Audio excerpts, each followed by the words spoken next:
Delhi bomb blast ने कई भारतीयों के घर उजाड़े हैं। कई सिंदूर उजड़ गए। कहीं न कहीं जो इसका मर्म है, शायद धमाका तो चंद सेकंड का था, लेकिन इसका जो मर्म है वो ज़िंदगी भर रहेगा। और उस मर्म को और बेहतर तरीके से आज हम समझने जा रहे हैं, क्योंकि हमारे साथ हैं कवि अजय सर, जो कि खुद उस वक़्त वहाँ मौजूद थे। जी हाँ, इसको किस्मत का खेल कहिए कि उस वक़्त जिस वक़्त ये धमाका हुआ, उस वक़्त सर वहीं पे थे। तो आज सर से ही आप बीती सुनते हैं। सर जी, विक्रम जी नमस्कार। सर उस धमाके मतलब जब हुआ, आप वहीं पे थे। जब ये चीज़ पता चली तो मतलब नहीं, एक क्षण के लिए तो कुछ समझ में नहीं आया ये क्या हो रहा है और वो समय एक कैसा था और 2 चीज़ें थी वहाँ पर आप देखिए, कि एक तो जो ये 7 बजे का समय होता है, साढ़े 6 से 7 बजे का इलेक्ट्रॉनिक्स मार्केट बंद होने का समय होता है। सारा लेबर पार्सल लेकर के ट्रांसपोर्ट पे अनलोड-अनलोड करने के लिए फुटपाथ में इकट्ठा करता है। उनकी गाड़ियाँ लगती हैं और वो लेकर जाते हैं। दूसरा जो महत्वपूर्ण विषय वहाँ पर सेम डे सेम टाइम पर उससे कुछ देर पहले दिल्ली पुलिस नॉर्थ डिस्ट्रिक्ट सामूहिक वंदे मातरम गान का आयोजन कर रही वहीं पे सर। थी। एग्जैक्टली लाल मंदिर के सामने उन्होंने स्टेज बनाया हुआ था, चांदनी चौक के गेट के जो अपना लोहे का गेट है उसके ठीक अंदर। और उन्होंने मुझे लगता है कि 5:30-6 बजे वो स्टार्ट किया होगा। और वो वंदे मातरम का 150वीं जो वर्षगांठ पूरा देश मना रहा है, तो उस क्रम में north district of Delhi police ने उस पॉइंट पर वो आयोजन किया। और मुझे लगता है कि जितने आला अधिकारी थे दिल्ली पुलिस उत्तरी जिले के, वो सारे वहाँ मौजूद थे। और तकरीबन ठीक-ठाक स्टेज था, कुछ कुर्सियाँ लगाई हुई थी, कुछ भीड़ खड़ी हुई थी। तो ये जो धमाका है, तो कहीं न कहीं ऐसा नहीं हो कि दिल्ली पुलिस और वंदे मातरम दोनों को चुनौती दी जा रही हो किसी को इस धमाके के ज़रिए। सर धमाका जब हुआ, मैं उस समय को जानना चाहता हैं, दर्शक हमारा जानना चाहते हैं कि आखिर किस तरीके से महसूस हुआ, क्या हुआ उस समय? क्योंकि आप वहीं लाजपत सब कुछ एज़ यूजुअल था। लोग अपना सामान्य मूवमेंट होता है, आपको पता है कि ट्रैफिक चल रहा है, वो पॉइंट एक ऐसा है कि जहाँ ट्रैफिक आम तौर पर अमूमन स्लो चलता है।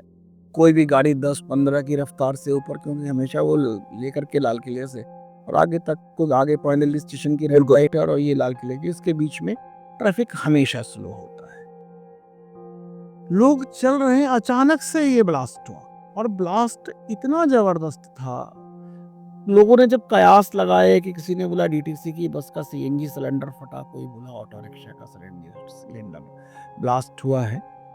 नहीं, वो इस तरीके का ब्लास्ट था ही नहीं। जो आग की लपटें और आग का दायरा, वो गैस ब्लास्ट का नहीं हो सकता था।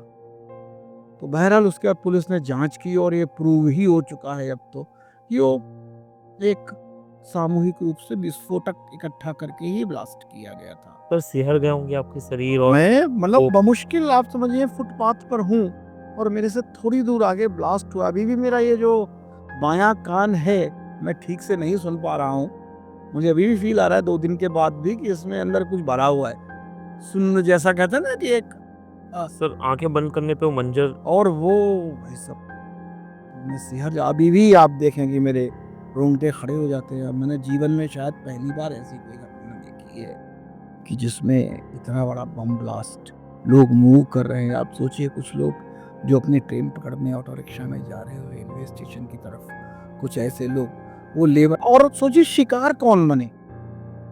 ऐसा वो पूर्वी उत्तर प्रदेश और बिहार के वे लोग जो या तो जल्दी का काम करते हैं या ट्रांसपोर्ट के लेबर का काम करते हैं या इवन एक बड़ा व्यापार है, मैं आपको बताऊं उस मार्केट में पत्ती लगाने का, जो कार्टन पैक करता है, जी।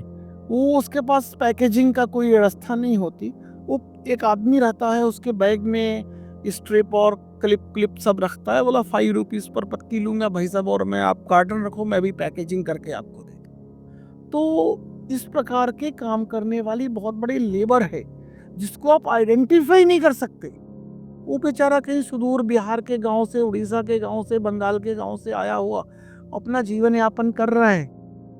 कौन उसको ढूँढेगा, कौन उसका आधार कार्ड तलाश करेगा और कब उसके घरवालों को सूचना देगी। अब सोचिए, उस परिवार की कल्पना कीजिए जो आज भी ये सोच रहा होगा कि मेरा व्यक्ति तो दिल्ली में कहीं मजदूरी करके अपना रोजी कमा रहा है, रोटी कमा रहा है, जीवन यापन कर रहा है। तो ये जो घटनाएं हैं, ये कहीं ना कहीं सोचने पर मजबूर कर देती हैं। अब मैं स्वयं के बारे में सोचूं, अरे ये तो आप सबके शुभकामनाएं हैं, परमात्मा की कृपा है, बजरंग बली का आशीर्वाद है कि मैं बचकर आपके सामने आज ये बात करने के लिए बैठा हूँ।